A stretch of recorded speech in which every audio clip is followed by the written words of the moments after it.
Bismillahirrahmanirrahim. Assalamualaikum warahmatullahi wabarakatuh. Berjumpa kembali kita dalam materi pelajaran kimia, PJJ Mapel Kimia, dengan judul radioreaksi. Adapun yang akan kita bahas pada kesempatan kali ini adalah mengenai faktor-faktor yang mempengaruhi laju reaksi. Adapun tujuan pembelajaran, setelah mengikuti kegiatan belajar, siswa diharapkan dapat menyebutkan faktor-faktor yang mempengaruhi laju reaksi, menjelaskan pengaruh konsentrasi, luas permukaan sentuh, temperatur, dan katalis terhadap laju reaksi. Faktor-faktor yang mempengaruhi laju reaksi. Mengapa gula lebih mudah larut dalam air panas? Suhu merupakan salah satu faktor yang mempengaruhi kelarutan zat. Suhu juga merupakan faktor yang mempengaruhi laju reaksi. Faktor lain yang mempengaruhi laju reaksi adalah luas permukaan, konsentrasi, dan katalis. Ada berbagai percobaan untuk memahami faktor-faktor yang mempengaruhi laju reaksi. Percobaan ini melibatkan berbagai variabel, seperti variabel manipulasi, variabel respon, dan variabel kontrol. Variabel adalah suatu besaran yang dapat bervariasi atau berubah pada keadaan tertentu. Variabel manipulasi yaitu variabel yang sengaja diubah. Variabel respon yaitu variabel yang berubah akibat pemanipulasian variabel manipulasi. Variabel kontrol yaitu variabel yang sengaja dikontrol agar tidak mempengaruhi hasil eksperimen. Berbagai faktor yang mempengaruhi laju reaksi akan dibahas pada berikut ini. Berbagai faktor yang dapat mempengaruhi laju reaksi adalah pengaruh konsentrasi, pengaruh luas permukaan, pengaruh temperatur, dan pengaruh katalis. 1. Pengaruh konsentrasi. Untuk mengetahui pengaruh konsentrasi terhadap laju reaksi, kita lihat data kegiatan eksperimen berikut ini. Data kegiatan eksperimen meneliti pengaruh konsentrasi terhadap laju reaksi. Kita lakukan 3 kali percobaan pertama, kedua, dan ketiga. Pertama, kita masukkan 100 ml larutan HCl 1M, yang kedua lagi 100 ml larutan HCl 2M, yang ketiga 100 ml larutan HCl 3M. Jadi ada 3 yang kita isi dalam labu NMR ini. Kemudian kita siapkan atau kita tambahkan 5 gram logam seng Zn ke dalam labu NMR ini. Nanti pada percobaan pertama, kedua, ketiga. Kemudian kita tutup ini dengan balon setelah kita masukin Zn ini. Nah, pada percobaan pertama ternyata 5 gram ini terhadap konsentrasi 1 M waktu berlangsung selama 25 detik, sehingga R-nya seperti 1/25 adalah 0,040. Kemudian pada percobaan kedua kita lakukan lagi percobaan dengan menggunakan larutan HCl 2M dan untuk 3M sama, masih 5 gram seng tadi, sehingga waktunya dibutuhkan sebesar 18 detik atau R-nya seperti 1 dibagi 18, 0,056. Begitu juga pada percobaan ketiga dapat waktu sebesar 10 detik. Jadi dapat kita simpulkan, dapat kita lihat konsentrasinya makin besar, waktunya makin cepat. Pada percobaan terlihat, makin besar konsentrasi HCl, laju reaksi makin cepat. Maka kita simpulkan, makin besar konsentrasi, laju reaksi makin cepat.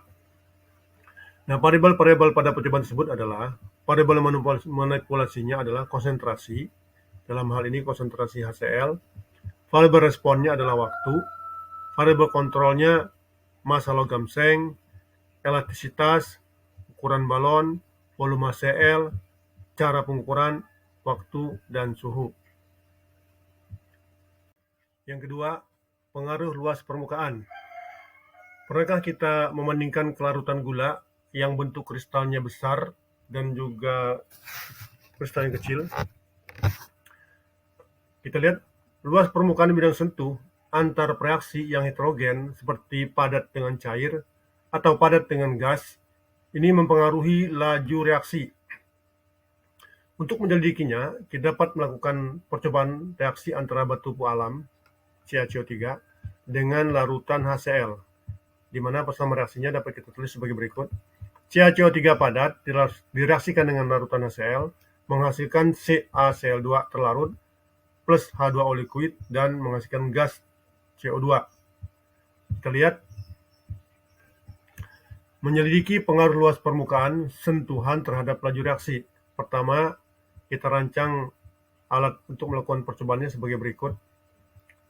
Di sini ada tabung, kemudian di sini nanti kita isi pualam HCl, kita hubungkan dengan pipa, kemudian di sini ada gelas ukur.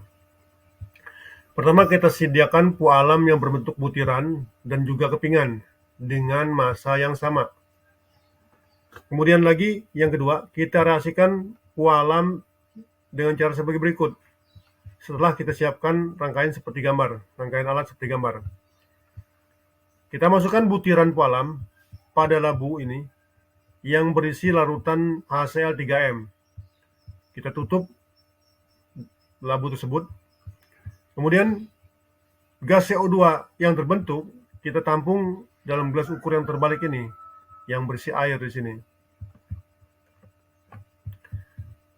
Kemudian kita tentukan waktu yang diperlukan untuk menampung 10 ml gas CO2. Pada langkah ketiga ini, kita lakukan dengan cara yang sama, tetapi kita ganti pualamnya dengan berbentuk kepingan. Kita catat juga waktunya. Kemudian kita bandingkan luas permukaan bidang sentuh pada pualam yang berbentuk keping dengan bentuk butiran pada massa yang sama. Kita lihat data eksperimennya ada sebagai berikut. Pada percobaan pertama, dengan HCl yang volumenya 5 mili, 3M, kita tambahkan pualam seperti satu butiran sebesar pasir, ternyata waktunya 18 detik. Pada percobaan kedua, HCl-nya 5 mili, volumenya 5 mili dan konsentrasinya 3M dengan 5 keping, ternyata waktunya 31 detik. Kemudian pada percobaan ketiga, masih 5 mili, volumenya untuk hasil 3M, untuk satu keping, ternyata waktunya 45 detik. Nah, pada percobaan ini, pualam berbentuk butiran akan bereaksi lebih cepat dengan pualam berbentuk kepingan. Jadi yang bentuk butiran lebih cepat.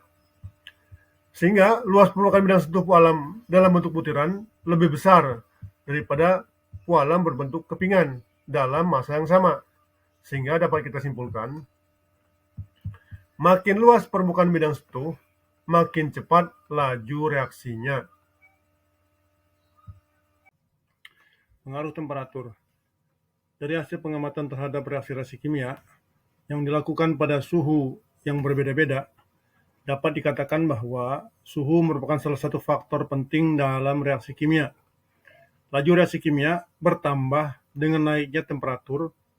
Biasanya kenaikan sebesar 10 derajat Celcius akan menyebabkan laju reaksi antara molekul-molekul naik sebesar 2 kali lipat. Hal ini dapat diterangkan sebagai berikut. Pada temperatur yang lebih tinggi, pergerakan molekul-molekul menjadi lebih cepat, sehingga antara molekul yang satu dengan molekul yang lain lebih sering bertabrakan, sehingga laju reaksinya meningkat. Secara persamaan matematika dapat dirumuskan sebagai berikut. Untuk setiap kenaikan temperatur sebesar 10 derajat Celcius, laju reaksi menjadi 2-3 kali lebih cepat dari semula. Secara umum, rumus untuk menghitung laju reaksi pada suhu tertentu adalah sebagai berikut, di mana R2 sama dengan R1 dikali A yang dipangkatkan dengan T2 min T1 per T, di mana R2 ini adalah laju reaksi setelah suhu dinaikkan. R1 adalah laju reaksi pada suhu awal. T2 lama reaksi pada suhu kedua setelah dinaikkan. T1 lama reaksi pada suhu pertama, pada suhu awal. Sedangkan A adalah kelipatan laju reaksi. Untuk menghitung lamanya waktu reaksi dapat digunakan rumus sebagai berikut. T2 sama dengan T1 seper A yang dipangkatkan T2 min T1 per T. Dengan T1 suhu awal, T2 suhu setelah dinaikkan, sedangkan A kelipatan laju reaksi,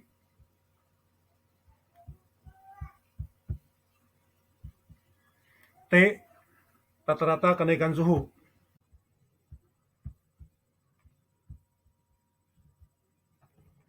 Contoh, suatu reaksi berlangsung 2 kali lebih cepat setiap kali suhu dinaikkan 10 derajat Celcius.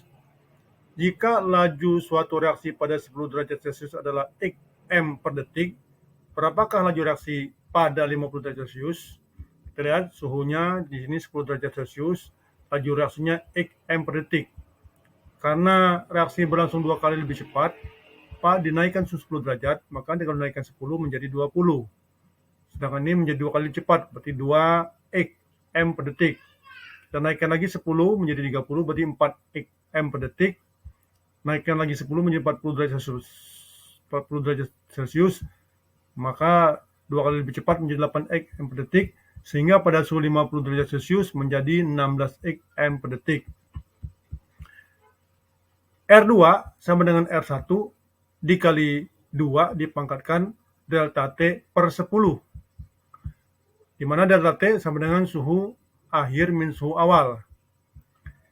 Bila diketahui lamanya reaksi berlangsung, rumus yang berlaku adalah T2 sama dengan T1 setengah pangkat delta T per 10. Makin tinggi temperatur reaksi, makin cepat laju reaksinya. Contoh soal yang pertama, suatu reaksi berlangsung 2 kali lebih cepat setiap kenaikan suhu 10 derajat Celcius. Jika laju suatu reaksi pada suhu 15 derajat Celcius adalah AM per detik, berapa laju reaksi pada suhu 45 derajat Celcius? Maka R2 sama dengan R1, 2 pangkat delta T per 10. 10, 2 kali cepat, 2. Penyelesaiannya ada sebagai berikut. Setelah kita menggunakan rumus ini, R1-nya adalah AM per detik, A-nya 2, T1 15, T2 45 derajat Celcius. Kenaikan suhu setiap 2 kali cepat kenaikan suhunya adalah 10 derajat Celcius, sehingga R2 kita masukkan rumusnya adalah A2 pangkat 45 min 15 per 10, sehingga didapat A2 pangkat 3 atau 8A. Jadi, laju reaksi pada suhu 45 derajat Celcius adalah 8 AM per detik. Contoh yang kedua, kita lihat, jika pada suhu 15 derajat Celcius, lamanya reaksi 2 menit, maka lamanya reaksi pada suhu dinaikkan menjadi 45 derajat Celcius. Penyelesaiannya adalah T2 sama dengan T1 setengah pangkat delta T dibagi 10. Yang mana delta T adalah T2 min T1 sama dengan 45 dikurangi 15 itu 30. Sehingga delta T 30 per 10 adalah 3. T2 sama dengan 2 dikali setengah pangkat 3, jadi 2 dikali 1/8. Hasilnya sama dengan 1/4 menit. Jadi lamanya reaksi adalah 1/4 menit. Yang keempat, pengaruh katalis. Suatu reaksi dapat dipercepat dengan meningkatkan jumlah molekul yang memiliki energi melebihi energi aktivasi. Cara lain yang tidak memerlukan peningkatan suhu ialah mendapatkan jalan reaksi dengan energi aktivasi yang lebih rendah. Fungsi katalis dalam suatu reaksi kimia adalah menyajikan reaksi alternatif tersebut. Dalam reaksi kimia, katalis tidak mengalami perubahan yang permanen. Adanya katalis dalam suatu reaksi akan menyebabkan akan adanya tambahan tahap-tahap dalam reaksi tersebut, yaitu tahap pengikatan katalis pada awal reaksi dan tahap pelepasan katalis pada akhir reaksi oleh zat-zat yang bereaksi. Kita lihat contoh, reaksi A plus B menghasilkan AB plus C. Ini reaksi yang berlangsung lambat. Jika pada reaksi ini ditambahkan katalis K, reaksi akan berlangsung sebagai berikut. Pada tahap pertama, K plus BC menghasilkan KB plus C. Reaksi ini berlangsung cepat. Pada tahap kedua, A plus KB menghasilkan AB plus K, berlangsung cepat. Sehingga A plus BC menghasilkan AB plus C, jadi berlangsung cepat. Dari contoh tersebut, dapat dilihat bahwa katalis K seolah-olah tidak turut dalam reaksi. Jumlah katalis K yang bereaksi pada tahap pertama sama dengan jumlah katalis K yang terbentuk pada tahap kedua. Dengan demikian, pada reaksi, jumlah persamaan reaksi keseluruhan tidak menyertakan katalis K, baik di ruas kiri maupun di ruas kanan. Dalam menuliskan suatu reaksi yang dikatalisis, katalis tidak perlu dicantumkan di ruas kiri dan kanan tanda reaksi, akan tetapi cukup ditulis di atas tanda reaksi. Kita lihat contoh sebagai berikut.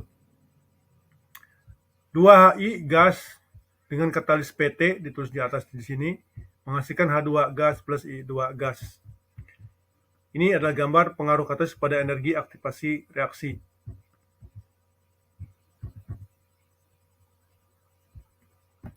Berdasarkan fasenya, katalis terdiri dari katalis homogen dan katalis heterogen. Katalis homogen yaitu katalis yang mempunyai fase sama dengan fase zat bereaksi. Adalah contohnya ion Fe3+ sebagai katalis pada reaksi oksidasi ion I- dan S2O8 2-. Gas NO sebagai katalis pada reaksi di udara. B. Katalis heterogen. Katalis heterogen ini yaitu katalis yang mempunyai fase berbeda dengan fase zat bereaksi. Kita lihat contoh. PT atau Ni yang berwujud padat dapat mengkatalisis reaksi adisi etena dengan gas H2. C2H4 gas plus H2 Ni menghasilkan C2H6 gas.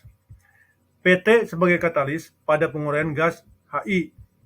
2Hi terurai menjadi H2 plus I2 dengan katalis PT.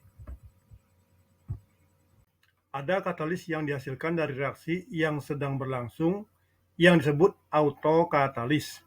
Contohnya, reaksi kalium permanganat dan asam oksalat dalam suasana asam akan menghasilkan ion Mn2+. Ion Mn2+ yang dihasilkan akan mempercepat reaksi tersebut, maka ion Mn2+ disebut autokatalis. Untuk mempelajari bagaimana cara kerja katalis dalam suatu reaksi, dapat dijelaskan dengan teori tumbukan. Demikianlah sesi berikut ini, kita selesaikan dulu. Sekian, Assalamualaikum warahmatullahi wabarakatuh.